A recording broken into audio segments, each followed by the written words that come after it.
Très bien. Merci beaucoup.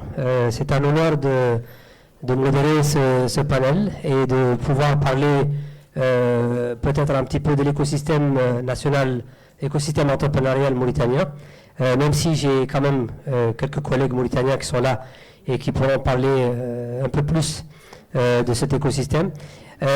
L'écosystème national, donc mauritanien, en comparaison avec l'écosystème tunisien, est un écosystème, on va dire, plutôt embryonnaire. Nous avons quelques structures d'accompagnement qui sont encore en transition vers un modèle de développement qui est plus durable, avec une offre de services aux entrepreneurs, aux porteurs de projets, qui reste encore une offre de services beaucoup plus axée sur l'axe idéation, beaucoup moins sur la partie accompagnement et sur la partie incubation en tant que telle, même si on a des structures qui ont tendance à s'appeler des incubateurs. On a quand même très peu d'outils et très peu de résultats sur l'axe incubation. On a beaucoup plus de résultats sur la partie en amont, qui est la partie idéation.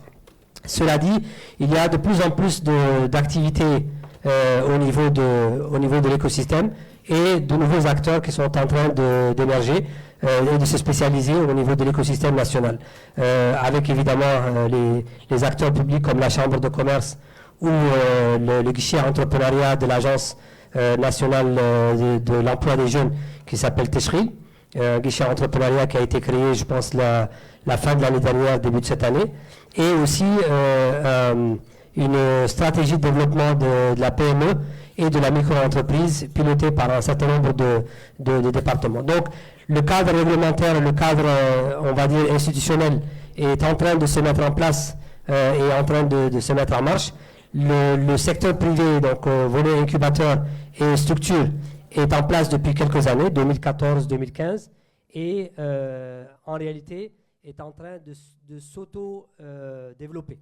Donc en s'auto-développant, il y a évidemment une phase d'apprentissage, une phase de mise en relief qui prennent un petit peu plus de temps que possible. Donc on a d'ailleurs une des structures de l'écosystème qui est là.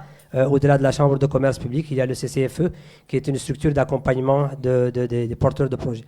En contraste, évidemment, l'écosystème entrepreneurial tunisien est un écosystème entrepreneurial qui est assez avancé.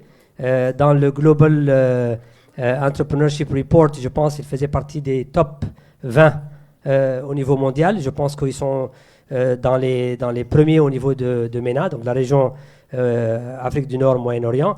C'est un écosystème qui est très bien structuré, qui a aussi pas mal d'acteurs qui sont assez bien développés, spécialement au niveau de la tech, donc que ce soit la health tech ou l'agritech. Donc il y a vraiment des choses extrêmement intéressantes au niveau et extrêmement matures au niveau de l'innovation, sur lesquelles il peut y avoir non seulement de la coopération, mais je pense qu'il peut y avoir du leapfrogging, c'est-à-dire les Mauritaniens pourraient, en s'inspirant et en collaborant avec cet écosystème, sauter des étapes de développement et aller vers une maturation qui est plus importante. L'autre aspect, évidemment, c'est le lien, donc l'intégration de l'écosystème. Vous savez que l'écosystème entrepreneurial, au-delà d'avoir les différents maillons, il faut aussi qu'il y ait une intégration de ces maillons. Donc il y a des acteurs de l'accompagnement qui doivent être intégrés aux acteurs de la recherche, qui doivent être intégrés aux acteurs de la finance, etc. Donc ça aussi, c'est un élément sur lequel il peut y avoir pas mal de choses qui peuvent être apprises. Donc, peut-être pour ne pas monopoliser la parole et rester dans le théorique, peut-être aller un peu plus sur le côté pratique et profiter de nos collègues qui sont ici.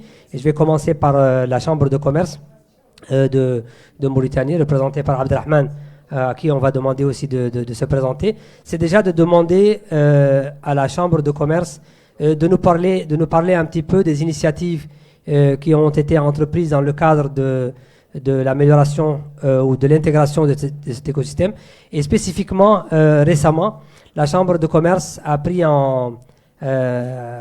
l'initiative de mettre en place une plateforme des acteurs de l'écosystème, notamment des incubateurs au niveau de la Mauritanie, pour essayer un petit peu de lever le niveau et d'accompagner. Donc s'il peut nous parler un petit peu de la Chambre de commerce et de cette initiative en particulier.